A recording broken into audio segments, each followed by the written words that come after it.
அவர்கிட்ட ரங்கத்துக்கு ஆள் வச்சாச்சு. கிண்டவே தேவையில்ல, தண்ணி விட ஆரம்பிச்சு அருமையாக ரெடி ஆகிடுச்சு. வேண்டாம் அப்போ தான் தெரியும் உன்னோட வெறி எப்படி இருக்கணும். வணக்கம்ல, இன்னைக்கு என்ன செய்ய போகிறோம் பார்த்தீங்கன்னா, ஒரு சூப்பரான ஒரு டிஷ் தாங்க செய்ய போகிறோம். அப்படி என்னடான்னு கேட்பீங்களா? இன்றைக்கி வந்துட்டு ஒரு சோம்பேறி சிக்கன், ஒரு டிஃப்ரெண்ட்டான ஒரு சிக்கன் செஞ்சு வேறு லெவலில் இன்றைக்கி சாப்பிட போகிறாங்க. ஏன்டா சோம்பேறி சிக்கன் செய்கிறீங்க கேட்பீங்க. ஒன்றும் இல்லைங்க, தளபதி நேற்று வேறு ஜெயிச்சு விட்டாரு. ஒரே கொண்டாட்டமாக இருக்குது வேறு. ஊரே எங்கள் ஊரில் களை கட்டிடுச்சு. என்ன எங்கள் தொகுதியில் மட்டும் தளபதி வேட்பாளர் நிப்பாட்டினாங்க போகிறேன், அவர் தோத்துறாரு. மனசு கஷ்டமாக இருக்குது. அதனால் கொஞ்சம் சோர்வாக இருந்ததா, சரி வீட்லேயே இருந்து படுத்துங்களான்னு தான் பார்த்தா, சோர்வாக இருக்கிறது வந்து சோம்பேறி சிக்கன் சாப்பிட்டு இன்றைக்கி நாள் அப்படியே ஓட்டிடலான்ட்டு கடையில் போய்ட்டு பாருங்கள் 2 கிலோ சிக்கனு அப்படியே கடையில் வந்துட்டு 10 ரூபா காசு முன்னாடியே அனுப்பிவிட்டேன். ஃபோன்பேல அனுப்பிவிட்டு அரை மணி நேரத்துக்கு முன்னாடியே கறியை வெட்டி வைங்கண்ணா, பொறுமையாக தான் வருவேன் அப்படின்ட்டு அப்படியே நடந்தே போய் அப்படியே கறியை வாங்கிட்டு வந்துட்டேங்க. அதுக்கு முன்னாடியே ஃபோன் அடிச்சு வீட்டில் பசங்கள்கிட்ட வெங்காயம் தக்காளி எல்லாமே வெட்டி வைக்கிறான்ட்டாங்க. பாருங்க இந்த பாருங்க, சட்டியை வச்சு அடுப்பை பற்ற வச்சு எண்ணெயை ஊற்றி வெங்காயம் தக்காளியாக வெட்டி வச்சுட்டாங்க. ரொம்ப சோம்பேறித்தனமாக இருக்குது இன்றைக்கி ஃபுல்லாகவே. நாளே ஓடலை. அவ்வளோதாங்க, கறி இருக்குது அப்படியே கொட்ட வேண்டியதான். பாருங்கள், அலசி தான் வந்துட்டு எடுத்து வைக்க சொன்னேன் அவர்கிட்ட. பாருங்க, சட்டி சூடாக இருக்குது.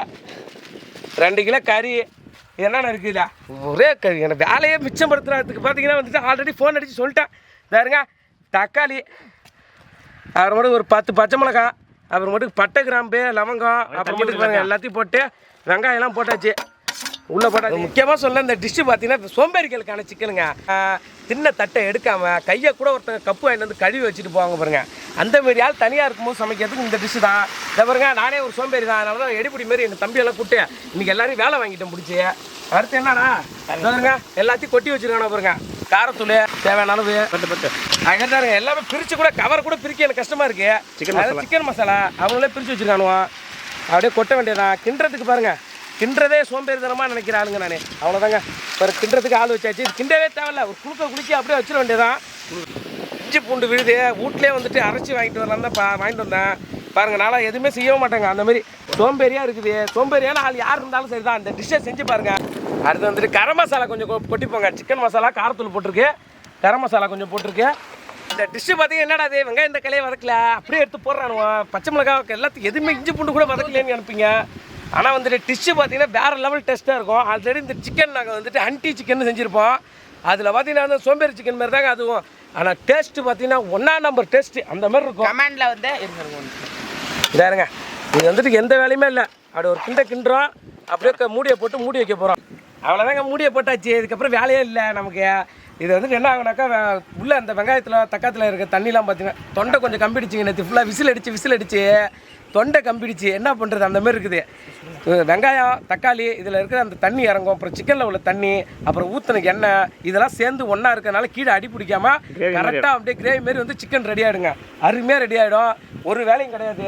உண்மையாக சொன்னால் இதை திறந்து கூட பார்க்க மாட்டேன். நான் ஒரு பெரிய சோம்பேறி. இருந்தாலும் ஒரு காட்டுங்கிறதுக்காக தான் திறந்து காட்டுறாங்க. பாருங்கள், நம்ம தண்ணி ஒரு சொட்டு கூட ஊற்றலை. ஆனாலும் பாருங்கள் எவ்வளோ தண்ணி இருக்குது பாருங்கள். உங்களுக்கு சும்மா காட்டணுங்கிறதுக்காக காட்டுறேன். கிண்டும் போதே இப்படியே தான் இருந்திருக்கும், கிண்டி முடிக்கும் போது. ஏன்னா பழைய அந்த வீடியோவில் கட்டில் பார்த்துருப்பீங்க. இதாருங்க, கீழே நம்ம ஊற்றின தண்ணி எண்ணெய் எல்லாம் கிரேவியாக இருக்கு பாருங்க. தண்ணி இல்லைடா, எண்ணெய் அந்த சிக்கனில் உள்ள தண்ணி அதெல்லாம் எப்படி ஆகிடுச்சு பாரு, கிரேவி ஆகி தண்ணி மாரி இருக்கு பாருங்க. உள்ள இத்தனைக்கு கறி கொண்டும் அரை வேக்காடு வந்துருக்கும் எனக்கு தெரிஞ்சு. பாருங்கள், அந்த அளவுக்கு சூப்பராக இருக்குது. கலர் பார்த்தீங்கன்னா இதே மாதிரி தான் இருக்கும். இந்த கறியோட டேஸ்ட்டே பார்த்தீங்கன்னா இந்த வெங்காய தக்காளிலாம் அப்படியே ஃபுல்லாக நசன்னு ஆகிடும். அப்படியே கிரேவி ஆகிடும். அப்படியே அது அப்படியே சாப்பிடும் தாங்க இருக்கும் டேஸ்ட் இருக்குது பாருங்கள். இது வந்துட்டு இந்த வடக்கன் இருக்கானு பாருங்க, அவனோட டிஷ் இது. போட்டு கறி மட்டன் எல்லாத்தையும் போட்டுருவானுவோம். எந்த கறியோ போட்டுருவானுவோம். போட்டுட்டு 350 ரூபா 400 ரூபா. மட்டன்னாக்கா வந்துட்டு 1000 ரூபா அதுமாரி வச்சுருவானுங்க. போட்டு 2 பரோட்டா வாங்கணும், அந்த அண்டி சிக்கனை வாங்கணும், அப்படியே போட்டு திம்பானுவோம். சப்பாத்தி தான், சப்பாத்தி ஃபுல்கா ரொட்டி, அதை வச்சு தான் திம்பானுவோம். அவனுக்கு வேறு வேலையே இல்லை.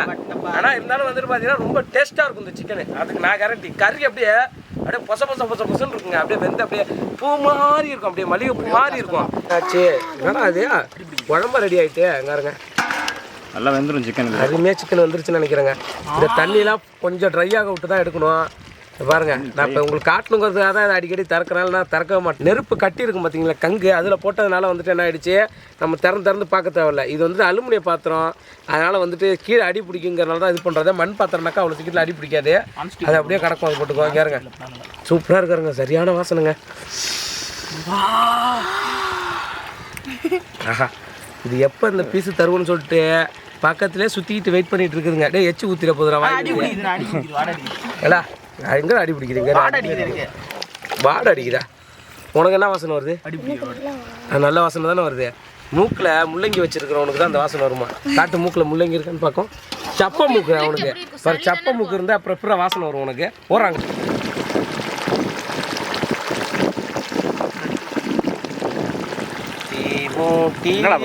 வெங்காயம் கொட்டி ஆள் இடையில கொஞ்ச நாள் காணாம போயிருப்பான்.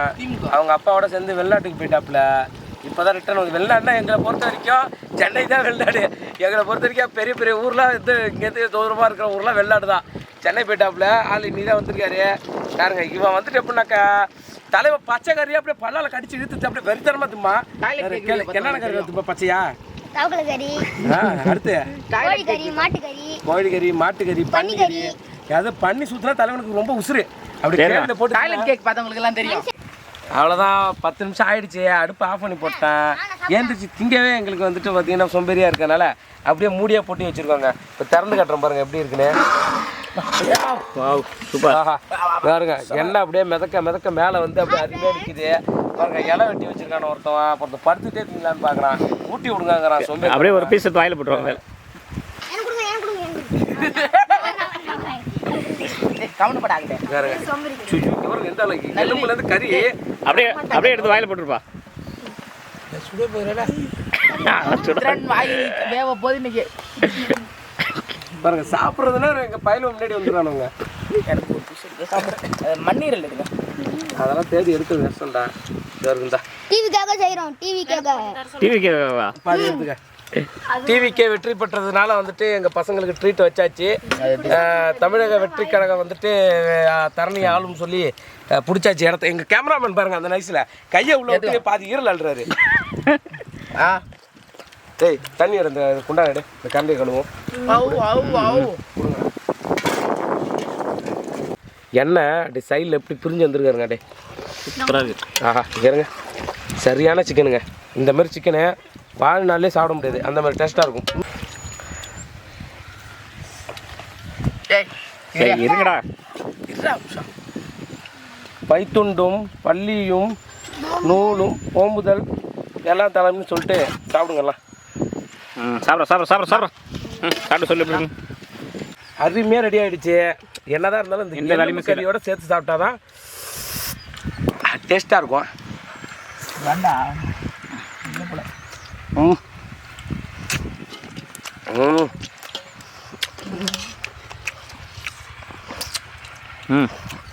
அப்படியே எலும்பை மட்டும் உருவி எடுத்தாச்சு.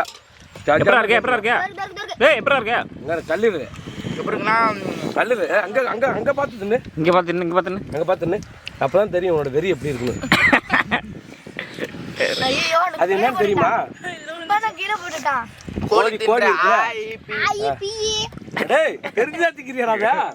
எப்பா சரியான ஆளுதாங்க. உண்மையாக சொல்ல கறி அருமையாக வந்திருக்கு பாருங்க. எலும்பு தனியாக கறி தனியாக பிரிஞ்சு ஊற்றும் அந்த மாதிரி. வா கிரேவியோட டேஸ்ட்டு வேற லெவல் இருக்குங்க. உப்பு காரம் புளிப்பு எல்லாமே அப்படியே பக்காவாக இருக்குது. கோழியோட கழுத்து பீஸ் சாப்பிட்டு கழுத்து பீஸ்னால் அவனுக்கு ரொம்ப பிடிக்கும். ஏன்னா அது எலும்பு கொண்டு கடிச்சு முடிக்க தின்னுடுவாங்க. திரும்ப துப்புறதுக்கு அலுப்பு அவ்வளோதான். சரி ஓகே. உண்மையாக சொல்லலாம் சரியான டேஸ்ட்டுங்க. இந்த மாதிரி ஒரு சோம்பேறி சிக்கனை வாழ்நாளில் சோம்பேறியாக இருக்கிறவங்க சாப்பிட்டு பார்த்தே ஆகணும். சோம்பேறியாக இருக்கிற நீங்கள் வந்துட்டு இது சாப்பிட்டு பார்த்துட்டு சோம்பேறி படாமல் ஒரு கமெண்டில் எப்படி இருக்குன்னு சொல்லுங்கள். இந்த வீடியோ உங்களுக்கு பிடிச்சிருந்தா லைக் பண்ணுங்கள், பிடிக்குன்னா டிஸ்லைக் பண்ணுங்கள். தெரிஞ்சவங்க தெரியாதுங்க எல்லாருக்குமே ஷேர் பண்ணுங்கள். மறக்காமலோட வில்லேஜ் ஃபுட்ஸ் அவர் சேனலை சப்ஸ்கிரைப் பண்ணுங்கள். Tata bye bye. இது நக்கிறது, அது டாய் நக்கிறதா? எருமை இது வலிச்சு நக்கிறது இல்லடா. இவன் நக்கிறதா வலிச்சு இலை கறியை தான் தின்னானு பார்த்தா அதில் இருக்கிற கிரேவியை விட மாட்டானு. இலையை விட்டு நக்கிட்டு இருக்கானுங்க. அடே நான் கொஞ்சம் டீசெண்ட் கையா. இது அப்போ தான் பார்த்துனேன் இப்படி நக்கு நல்லா கையை வலிச்சு. கையா தான் விட்டான். சுவை நல்லா இருக்கு. அது சட்டியில் இருக்கு பாரு. மித்திரன் பின்னாடி சட்டியில் பாரு.